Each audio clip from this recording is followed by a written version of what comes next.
Sadio Mane.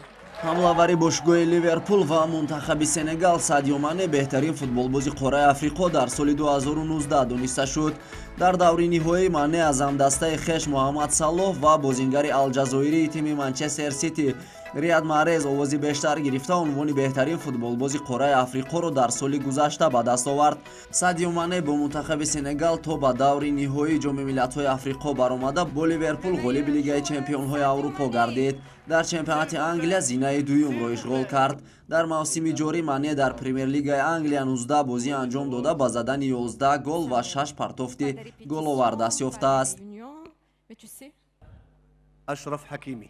муҳофизатгари бошгоҳи Реал Ашраф Ҳакимӣ ки дар дастаи Борусия Дортмунд ба таври иҷора бозӣ мекунад, беҳтарин футболбози ҷавони қораи Африқо дар соли 2019 гардид.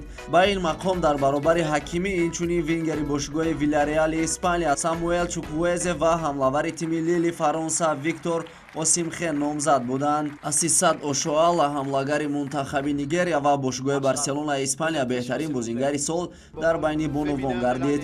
Ин бори чорум аст ки Ошоала ин унвонро соҳиб мегардад. Дастаи миллии мунтахаби Алҷазоир беҳтарин дастаи соли 2019 дар Африқо эътироф шуд. Тобистони соли гузашта бозингарони тими Алҷазоир дар ҷоми Африқо 2019 ғолиб омаданд. Онҳо дар финал дастаи Сенегалро мағлуб намуданд. Ҷамал Белмади. беҳтарин мураббии қораи Африқо дар мавсими гузашта Ҷамол Белмади сармураббии тими миллии Алҷазоир дониста шуд.